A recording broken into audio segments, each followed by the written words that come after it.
Selection India की CNA series में आपका बहुत बहुत स्वागत करता हूं, अभिनंदन करता हूं। और आज फिर से करंट अफेयर्स के विशेष मुद्दों के साथ हम हाजिर होते हैं आपके समझ, जो आपके एग्जाम के पॉइंट ऑफ व्यू से बेहद इम्पोर्टेंट हैं। और ये CNO सीरीज दोस्तों आपको सफलता की ओर निश्चित ही मूव करेगी। तो आज हमारा इसमें जो पहला टॉपिक है वो है, देखो पहला क्वेश्चन बोल रहा है, हाल ही में श्रीलंका के किस तेज गेंदबाज ने क्रिकेट के सभी प्रारूपों से, सभी फॉर्मेट से संन्यास लेने की घोषणा कर दी है। ऐसा कौन सा तेज गेंदबाज है श्रीलंका का जिसने हाल ही में क्रिकेट के सभी प्रारूपों से क्या की है, छुट्टी ली है, संन्यास लिया है। पहला कह रहा है वो लसित मलिंगा, दूसरा कह रहा है फर्नांडो, तीसरा कह रहा है कुमार संगाकारा और फोर्थ कह रहा है कुशल परेरा। तो दोस्तों आप फोटो देख रहे होंगे, ये जो फोटो लग रही है वो साफ स्पष्ट आपको दिखाई दे रही होगी अगर आप क्रिकेट प्रेमी होंगे तो। ये फोटो दिखा रही है, ये फोटो है लसित मलिंगा की। ये काफ़ी फेमस रहे हैं लसित मलिंगा, श्रीलंका क्रिकेट के स्टार तेज गेंदबाज थे, ठीक है ना। तो इसका आंसर होगा ए, लसित मलिंगा। लसित मलिंगा ने हाल ही में क्रिकेट के सभी प्रारूपों से, हालांकि वनडे और टेस्ट से तो संन्यास पहले ही ले लिया था, लेकिन हाल में इन्होंने क्रिकेट के सभी प्रारूपों से क्या लिया है, संन्यास लिया है। इनके बारे में थोड़ी बहुत जानकारी हम देखते हैं। तो जानकारी है इनके बारे में, लसित मलिंगा ने लगातार 4 गेंद पर 4 विकेट लिए, ये इतिहास इनके नाम जाता है। इन्होंने लगातार 4 बॉल पर 4 विकेट लिए थे। और बोल रहे हैं क्रिकेट इतिहास में ये ऐसे गेंदबाज भी हैं जिन्होंने 5 बार हैट्रिक लिए। हैट्रिक मतलब लगातार 3 विकेट लेना, 3 बॉल पर 3 विकेट लेना, ऐसा इन्होंने 5 बार करके दिखाया है, ठीक है ना। 3 बार तो हैट्रिक लगाई है इन्होंने वनडे एग्जाम में, और 2 बार जो हैट्रिक लगाई है इन्होंने वो लगाई है T20 में। 20 ओवर का जो होता है 20 ओवर वाला मैच, उस 20 ओवर वाले मैच में लगाई है, ठीक है ना। अब थोड़ा सा हम भारत और श्रीलंका की लोकेशन के बारे में जानकारी ले लेते हैं। तो देखो भारत और श्रीलंका के बीच कौन सी जल डमरू मध्य पड़ती है, तो पाक जल डमरू मध्य पड़ती है, ठीक है ना। ये भारत है, तो भारत के तमिलनाडु और श्रीलंका के बीच में यहां पड़ती है, जो रामेश्वरम है, पाक जल डमरू मध्य, ठीक है ना। और इसके साथ ही जो नेक्स्ट इंफॉर्मेशन है, ये पूछा जाएगा कि भारत और श्रीलंका के बीच में कौन से युद्ध अभ्यास होते हैं, तो मित्र शक्ति युद्ध अभ्यास और सेलिनस युद्ध अभ्यास, ठीक है ना। ये 2 अलग अलग हैं, मित्र शक्ति और सेलिनस युद्ध अभ्यास, ये भारत और श्रीलंका की सेनाओं के बीच होते हैं। एक प्रायद्वीप है जिसका नाम है जाफना प्रायद्वीप, ये बार बार पूछा जाता है, कौन सा, जाफना प्रायद्वीप। ये ध्यान रखना श्रीलंका के उत्तरी प्रांत का क्या है, हिस्सा है। किसका, श्रीलंका के उत्तरी प्रांत का हिस्सा है। अब पूछा जाएगा हम्बनटोटा जो बंदरगाह है वो कहां पे है, तो ध्यान रखना हम्बनटोटा जो बंदरगाह है वो श्रीलंका का है। किसका है, हम्बनटोटा बंदरगाह श्रीलंका का है, जो चीन के पास है, ठीक है ना। और भारत ने हम्बनटोटा जो एयरपोर्ट है वो उस पर काम कर रहा है, वो भी श्रीलंका का ही है, ठीक है ना। तो इसके साथ ही अब वो कह रहा है, एक क्वेश्चन और पूछ लेगा, हाल ही में एशिया का ऐसा कौन सा देश था जिसने भोजन की कमी के रहते हुए आपातकाल की घोषणा की थी, ठीक है ना। तो वो श्रीलंका ही है। श्रीलंका में भोजन की कमी हुई थी, उस दौरान आपातकाल की क्या की गई थी, घोषणा की गई थी। उम्मीद करता हूं टॉपिक समझ में आया होगा, ठीक है ना।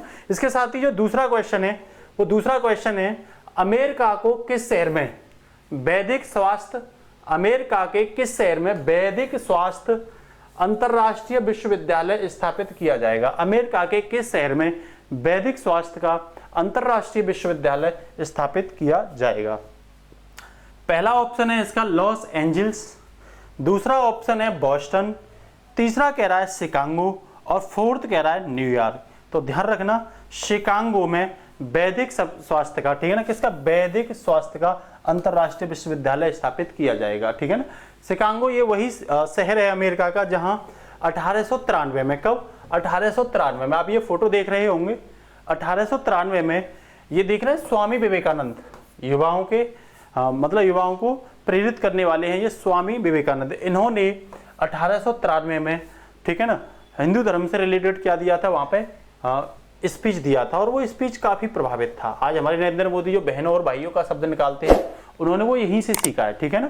तो अब यहाँ पूछा जाएगा भाई इसका मतलब क्या है, तो इसका मतलब ये है, इसका मकसद है जो सनातन धर्म है उसके आदर्श और मूल्यों को, जो हिंदू धर्म से पहले का धर्म था, प्राचीन जो धर्म है भारत का सबसे ज्यादा सनातन धर्म, तो उसके आदर्श और मूल्यों के बारे में पढ़ाना, उन मूल्यों को संरक्षित करना, एक तो देखो स्टडी कराना, दूसरा उनको कंजर्व करना, संरक्षित करना, और उन मूल्यों को आगे बढ़ाना इसका क्या होगा, मकसद होगा। ठीक है ना। अब ये पूछ लिया जाएगा अमेरिका का सबसे बड़ा सिटी कौन सा है, तो आपको पता होना चाहिए न्यूयॉर्क सिटी अमेरिका का सबसे बड़ा सिटी है। ठीक है ना।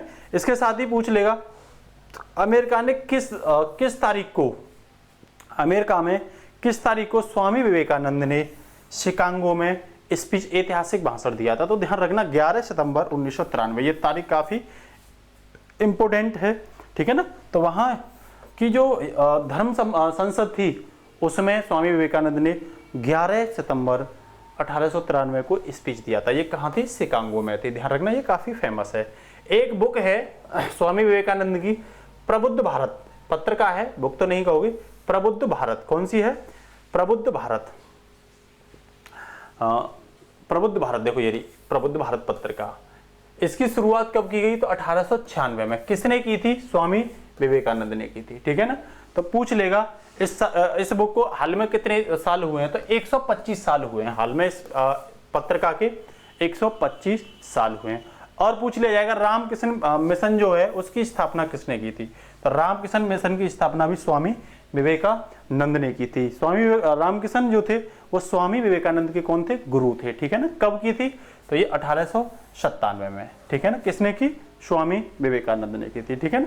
पूछ लेगा विवेकानंद का बचपन का नाम क्या था, तो इनका बचपन का नाम था नरेंद्र नाथ दत्त। क्या नाम था, नरेंद्र नाथ दत्त। ठीक है ना। इसके साथ ही जो आगे क्वेश्चन है हमारा, वो क्वेश्चन है दोस्तों हाल ही में चर्चा में रहा partnership to advance, partnership to advance clean energy Bharat और किस देश के बीच एक द्विपक्षीय समझौता है। कौन सा, partnership to advance clean energy Bharat और किस देश के बीच एक द्विपक्षीय समझौता है। तो आप देखो यहाँ ये फोटो देख रहे हो, झंडे का वो सिग्मा देख रहे होंगे, ये झंडा किसका है, इंडिया का है, और ये झंडा किसका है, अमेरिका का है। तो यहीं से आप अनुमान लगा सकते हो किस देश के बीच हुई होगी, अमेरिका के बीच हुई होगी। इसका आंसर क्या होगा, अमेरिका होगा। आप देख ही रहे हो पार्टनरशिप यहाँ लिखा हुआ है, ministry of renewable energy, ministry of renewable energy, ये क्लीन एनर्जी के लिए हुआ है। ठीक है ना। तो ये भी आप क्या रखोगे, याद रखोगे। किस किस के बीच हुआ है, भारत और अमेरिका के बीच। ठीक है ना। इसके बारे में इसे पैक भी बोलते हैं, partnership to advance clean energy. ठीक है ना। ये अमेरिका और भारत के बीच किसके लिए, स्वच्छ ऊर्जा का कौन सा कार्यक्रम है, मेन मतलब मुख्य प्रमुख कार्यक्रम है। ठीक है ना। इस प्रोग्राम के तहत दोनों देश क्या करेंगे, ऊर्जा सुरक्षा, स्वच्छ ऊर्जा और जलवायु परिवर्तन से संबंधित कई मुद्दों पर क्या करेंगे, संयुक्त रूप से काम करेंगे। ठीक है ना। वैसे भी जलवायु परिवर्तन को लेकर के विश्व में काफी संकट गहराया हुआ है। तो एक प्रकार से हम बोल सकते हैं कि जो पेरिस एग्रीमेंट है जलवायु को लेकर के, पेरिस समझौता 2015, उसकी ओर भी ये भारत और अमेरिका का क्या हो सकता है, एक कदम हो सकता है। उसके लक्ष्य को प्राप्त करने के लिए भारत और अमेरिका के बीच एक कदम हो सकता है। कौन सा, पेरिस एग्रीमेंट। पेरिस एग्रीमेंट कब हुआ, वर्ष 2015 में हुआ था। ठीक है ना। फ्रांस की राजधानी पेरिस में हुआ था। अब देखो नेक्स्ट क्वेश्चन देखिए। नेक्स्ट क्वेश्चन है हाल ही में atomic minerals directed for exploration and research, atomic minerals directorate for exploration and research के द्वारा किस एक सर्वेक्षण के मुताबिक भारत के किस राज्य में लिथियम, ये क्या है, लिथियम है। ठीक है ना। लिथियम एक धातु होती है, लिथियम होने की क्या की गई है, पुष्टि की गई है।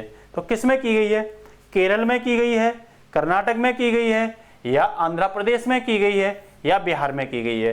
तो ध्यान रखना लिथियम, देखो ये लिथियम के भंडार हैं, आप देख रहे होंगे ये क्या है, लिथियम के भंडार है। ये लिथियम है, देखो ये ड्रिलिंग करके लिथियम को क्या किया जा रहा है, निकाला जा रहा है यहाँ पे। ठीक है ना। और ये देखो लिथियम का भंडार है, ये इस तरीके के लिथियम के टुकड़े भी मिलते हैं, ये आपको देख रहे होंगे, ये सब क्या है, लिथियम के टुकड़े हैं। ध्यान रखना ये भंडार के रूप में ऐसे इकट्ठे कर लिए जाते हैं, ड्रिलिंग इसकी इस तरीके से होती है। ठीक है ना। तो हाल ही में इसके भंडार जो है ना, अभी सर्वेक्षण किया था, किसने किया था, हमने ये बताया ही है, देखो सर्वेक्षण इसने किया था, atomic minerals directed for exploration and research. इसने सर्वेक्षण में बताया कि कर्नाटक के एक जिला पड़ता है मांडवा, ठीक है ना, उस जिले में, तो ठीक है ना, मांड्या जिले, कौन सा, मांड्या, मांड्या जिले में इसके भंडार पाए गए हैं। ठीक है ना। तो अब देखो इससे रिलेटेड कुछ इंफॉर्मेशन है जो बेहद आपके लिए इंपॉर्टेंट हो सकती है। तो इसमें ये बोला गया, हालांकि सर्वेक्षण में कर्नाटक के मांड्या जिले में लिथियम के क्या मिले हैं, लिथियम के भंडार की पुष्टि की गई है। इसे खनिज तेल में संग्रहित किया जाना चाहिए।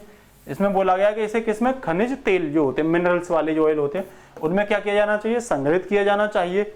अब बोल रहा है वो लिथियम अत्यधिक रिएक्टिव होता है और ये ज्वलनशील होता है। जो लिथियम होता है Li, वो क्या होता है, अत्यधिक रिएक्टिवेट होता है और ज्वलनशील होता है, ठीक है ना। और ये कह रहा है अगर मानक परिस्थितियों की बात करें तो यह सबसे अधिक हल्की धातु भी है और सबसे हल्का ठोस तत्व भी है। सबसे हल्की धातु भी है लिथियम।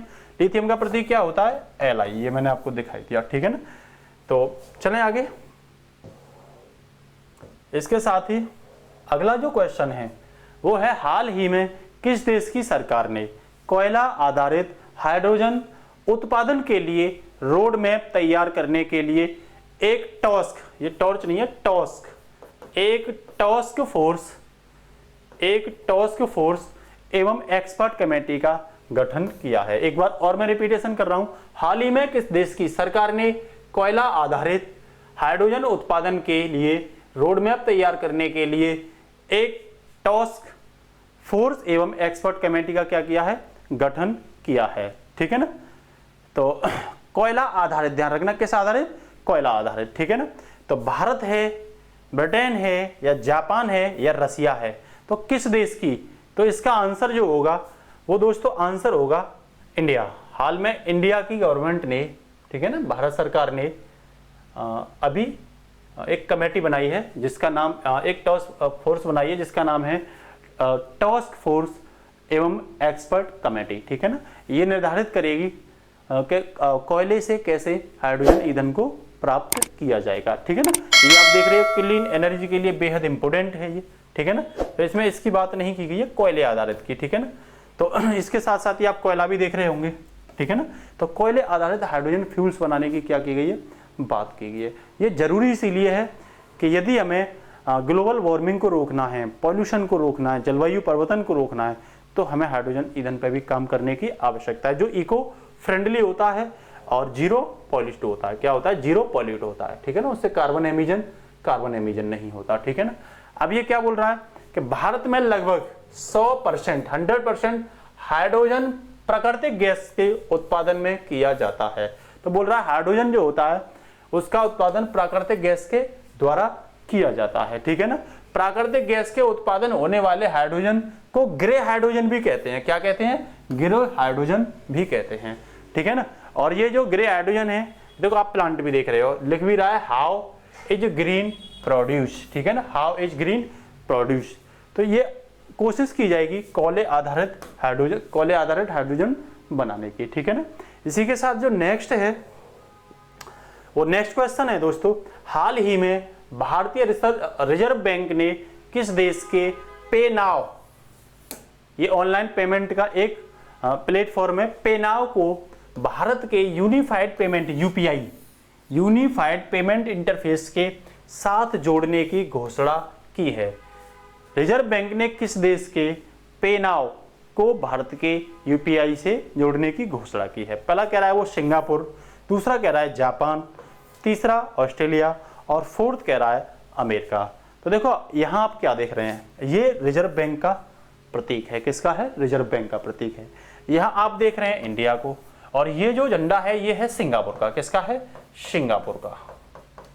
तो सिंगापुर का ये जो पोर्टल है वो है ऑनलाइन पेमेंट का, तेज ऑनलाइन पेमेंट होता है जिसका नाम है पे नाउ। आप पढ़ भी रहे होंगे ये क्या है, पे नाउ। इंडिया का है आप देख रहे होंगे यूपीआई, जिसके माध्यम से ऑनलाइन बहुत तेजी से पेमेंट क्या किया जाता है, ट्रांसफर कर सकते हैं, ठीक है ना, एक जगह एक अकाउंट से दूसरे अकाउंट में। तो हाल में सिंगापुर के साथ, ठीक है ना, भारत का यूपीआई है और इसे किससे जोड़ेंगे, पे नाउ से जोड़ेंगे। और पे नाउ किसका, याद रखना है, पे नाउ किसका है, सिंगापुर का है, सिंगापुर का, ठीक है ना। सिंगापुर आसियान कंट्री के अंतर्गत आता है, भारत का दक्षिणी पूर्वी देश है, ठीक है ना।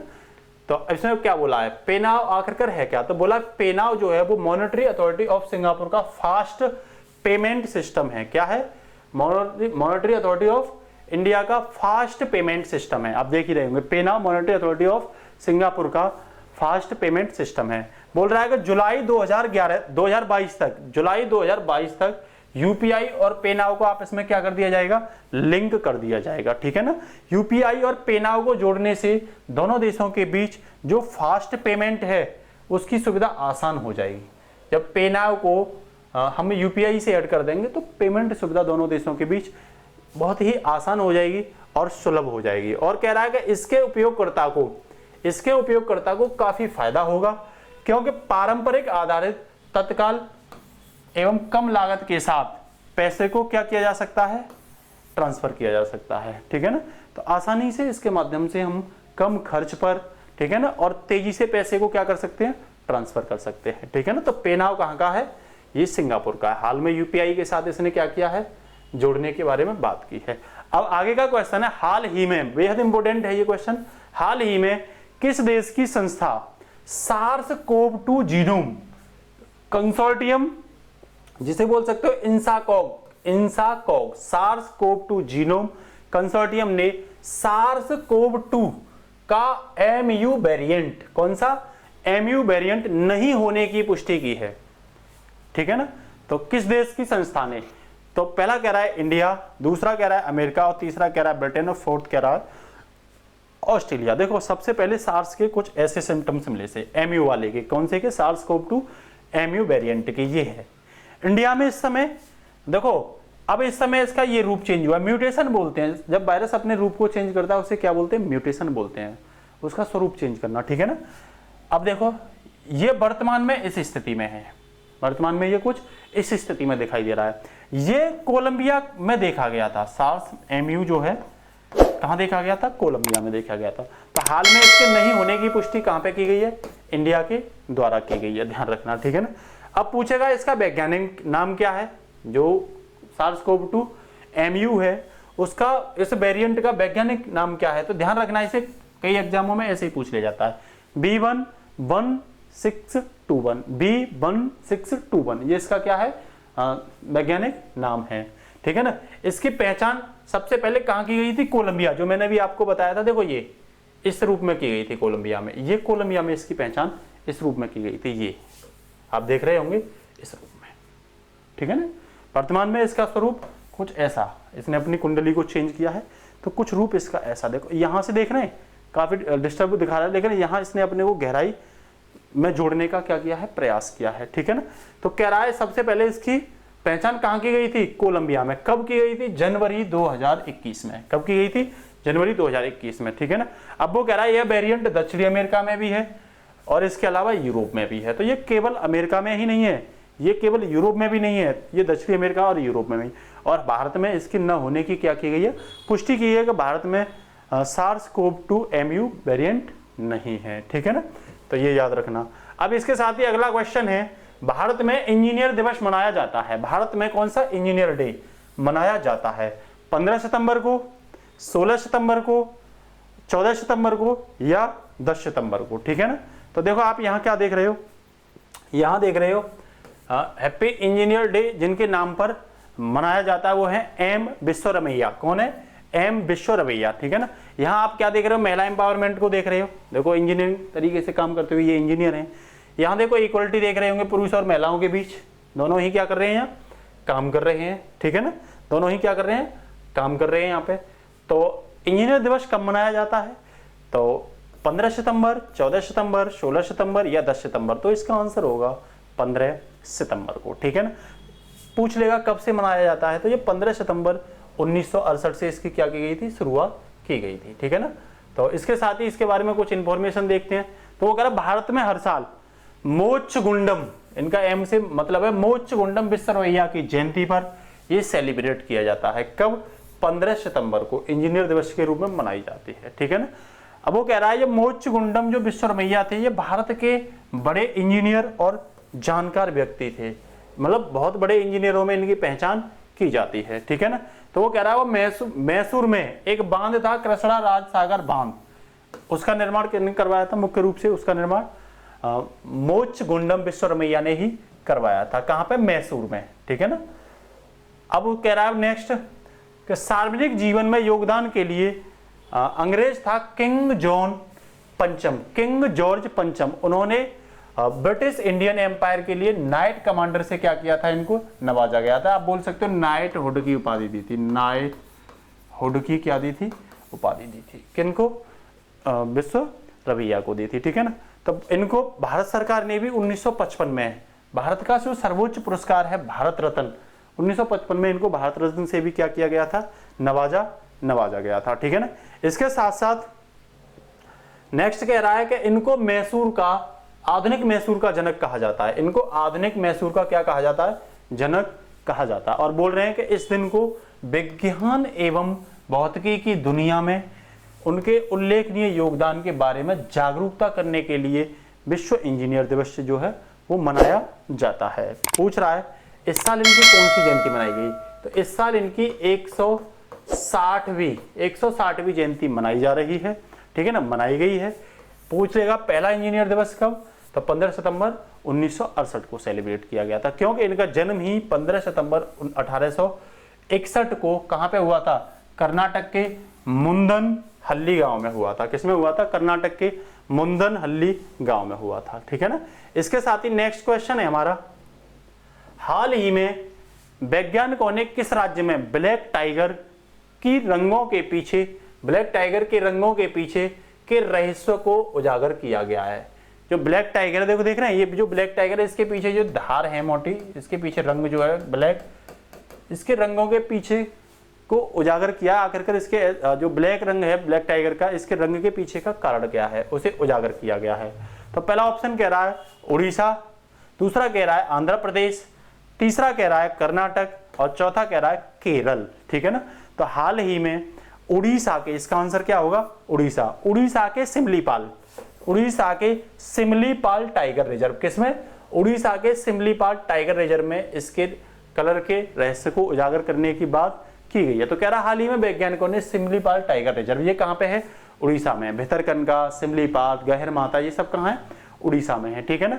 तो उड़ीसा के ब्लैक टाइगर के रंगों के पीछे के रहस्य को क्या किया है, उजागर किया है। सिमलीपाल टाइगर रिजर्व दुनिया का एकमात्र टाइगर निवास स्थान है जहां मेलेनिस्टिक, कौन सी, मेलेनिस्टिक बाघ पाए जाते हैं। अब मेलेनिस्टिक बाघ कौन से होते हैं, देखो ये मैंने दिखाए हैं, ये चौड़ी पत्तियां होती हैं इनके, देखो ये देख रहे हैं आप, ब्लैक चौड़ी पत्तियां होती हैं और मोटी होती हैं, ठीक है ना, और ब्लैक रंग की होती हैं।